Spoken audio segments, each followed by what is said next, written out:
Welcome to this explainer.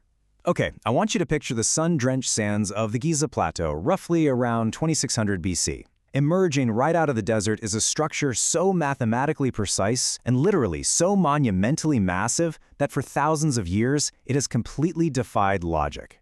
Today, we're diving deep into our sources to unpack exactly how the Great Pyramid of Khufu was built. And then we're going to run a really fascinating thought experiment. What would it realistically take, in terms of modern logistics, materials, and cold hard cash, to construct this exact same wonder today? To even begin to understand this mystery, we first have to wrap our heads around the almost incomprehensible scale of what we're actually talking about here. 6 million tons. The Great Pyramid isn't just a building. It is a meticulously stacked, man-made mountain consisting of 2.3 million individual stone blocks. To put that into perspective, imagine 2.3 million modern SUVs stacked up 481 feet into the sky, covering 13 acres of land. It's staggering. It remained the absolute tallest man-made structure on Earth for nearly 4 millennia. Okay, let's dive into this, because looking at that literal mountain of stone inevitably leads us to two massive questions. First off, how many human beings did it actually take to drag, lift, and perfectly align those millions of blocks? And second, if we wanted to build this ultimate monument to human engineering today, could our modern global economy even afford to pull it off? Section 1. The Ancient Workforce Myth. So to understand the ancient world, we really need to wipe the slate clean of what pop culture and movies have taught us. Way back in 451 BC, which by the way was already 2,000 years after the pyramid was built, the Greek historian Herodotus claimed it took 100,000 enslaved men whipped and toiling in absolute misery to build it. But modern archaeological excavations of the actual workers' villages reveal a totally different reality.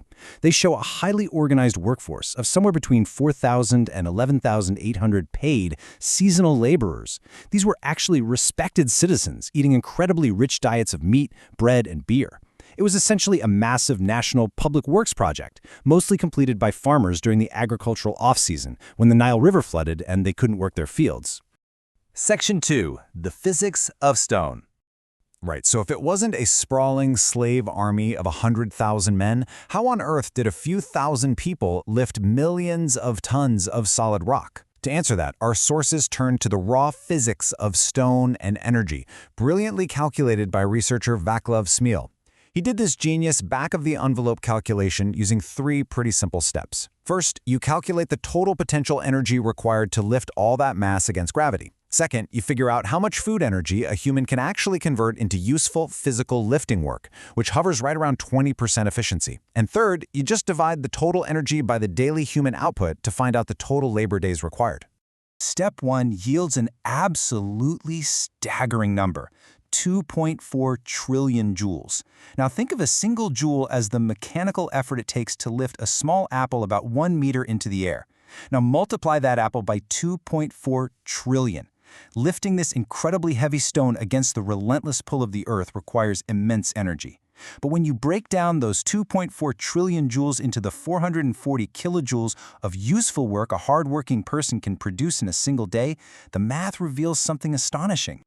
Smil's raw physics calculation tells us that fewer than 7,000 workers, grinding it out 300 days a year for 20 years, could absolutely generate the physical energy required to build the core structure. The pure mathematical physics perfectly supports those lower archaeological estimates. This monumental, seemingly impossible task was actually remarkably achievable with a focused, well-fed workforce. Section 3. The Friction of Reality. Now, as anyone who has ever tried to, say, push a stalled car off a highway knows, physics equations on a whiteboard are one thing, but dragging heavy objects in the real world is a whole different beast. Basic physics kind of ignores the brutal reality of a desert construction site. Smil's math only calculated lifting the stones straight up. It completely left out the massive amount of energy required to drag them laterally from the quarries. Plus, you have the absolute logistical nightmare of feeding this workforce exponentially harder. The absolute biggest enemy out there was friction. Sliding a multi-ton limestone block over dry sand is agonizingly difficult. But the ancient builders used a literal cheat code on the job site. By pouring water onto the sand directly in front of their sleds, or lubricating wooden tracks with animal fat, they essentially altered the physics. They dropped the coefficient of friction from a grinding 0.3 all the way down to a smooth 0.1. It's brilliant. Now, what's really interesting about this slide is exactly why this lubrication technique was the absolute linchpin of the whole operation. Our sources note, if you lose energy to friction, and stone has a high coefficient of friction, you make the work multiple times harder on yourself. If they hadn't mastered friction, the work would have required vastly more men, and that 20-year timeline? No way. It would have been impossible. Mastering the desert environment was just as critical as raw manpower. Section 4. The modern concrete alternative. So, we've unpacked the ancient mystery. But let's pivot for a second. What if a tech billionaire today decided they wanted a one-to-one scale replica of the Great Pyramid? Well, if modern engineers tried to build it the ancient way, quarrying 2.3 million actual stone blocks, it would be an absolute logistical nightmare, requiring 250 industrial diamond wire machines running nonstop for 5 straight years. Instead, they'd likely use concrete, treating it a lot like the construction of the Hoover Dam. But here's the catch.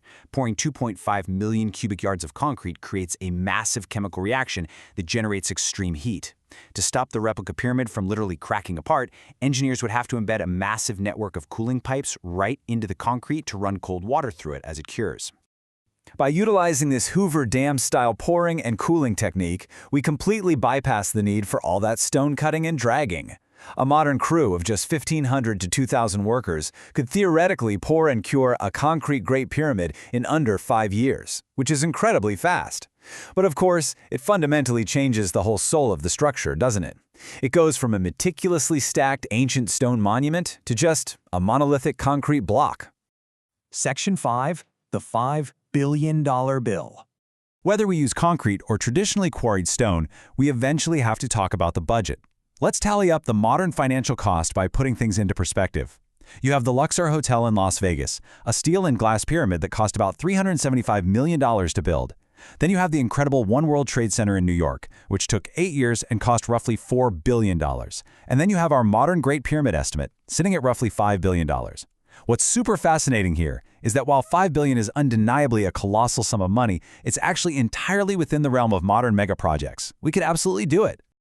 And this brilliantly illustrates where exactly that $5 billion goes if we actually try to build it authentically with stone. Before you even place a single block, you're spending over $500 million just to buy 13 acres of hyper-stable land, scan it with lasers, and pour a 4-meter-thick reinforced concrete foundation, just so the massive structure doesn't sink into the earth. Then, add $1 billion just for the raw limestone and interior granite. You need $300 million for a fleet of custom tower cranes capable of lifting 60-ton stones 400 feet into the air. Add $400 million for union labor, salaries, and insurance, plus $250 million just to replicate that blindingly beautiful polished white limestone outer casing the original one had. As you can see, the bill adds up incredibly fast. All of this incredible organization, whether it's raising $5 billion today or organizing a nationwide workforce of farmers 4,500 years ago, brings us to a truly profound quote from our sources. Egypt didn't build the pyramids built Egypt. The sheer logistical act of organizing tens of thousands of people, standardizing weights and measures, inventing entirely new supply chains for food and tools, and uniting a whole population toward a single monumental goal, that collective act effectively forged the nation of Egypt itself. Which leaves us with one final, pretty provocative question to chew on. We know we have the math, we know we have the modern technology, we even have the money. But ask yourself, do we have the societal willpower today to build something, anything, that will endure and inspire humanity for the next 4,500 years? That, I think, is the true enduring legacy of the Great Pyramid. Thanks so much for joining me on this explainer. Keep asking those big questions, and I'll see you next time.